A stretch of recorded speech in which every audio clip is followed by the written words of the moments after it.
Party പ്രവർത്തകനെ കൊണ്ട് കാലിലെ ചെളി കഴുകി വൃത്തിയാക്കിച്ച് കോൺഗ്രസ് നേതാവ്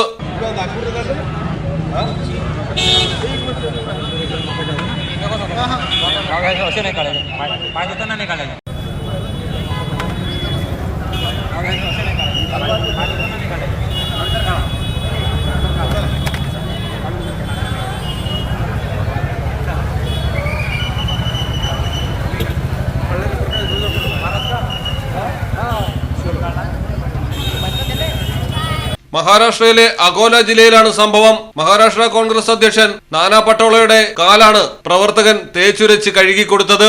നേതാവ് അകോല ജില്ലയിലെത്തിയപ്പോൾ കാറിൽ നിന്നിറങ്ങി നടന്നപ്പോൾ ചെരുപ്പിലും കാലിലും ചെളി പറ്റിയിരുന്നു. തുടർന്നാണ് കർഷക കുടുംബത്തിൽ നിന്നുള്ള ഒരു പ്രവർത്തകൻ വെള്ളവുമായി എത്തി പട്ടോളയുടെ കാലിലെ ചെളി കൈകൊണ്ട് കഴുകിക്കളഞ്ഞത്. ഇത് കോൺഗ്രസിന്റെ സംസ്കാരമാണെന്ന് വിമർശനമുന്നയിച്ച് BJP രംഗത്തെത്തിയിട്ടുണ്ട്.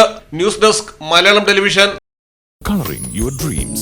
TB Traders, Bypass Road, Puttanatani.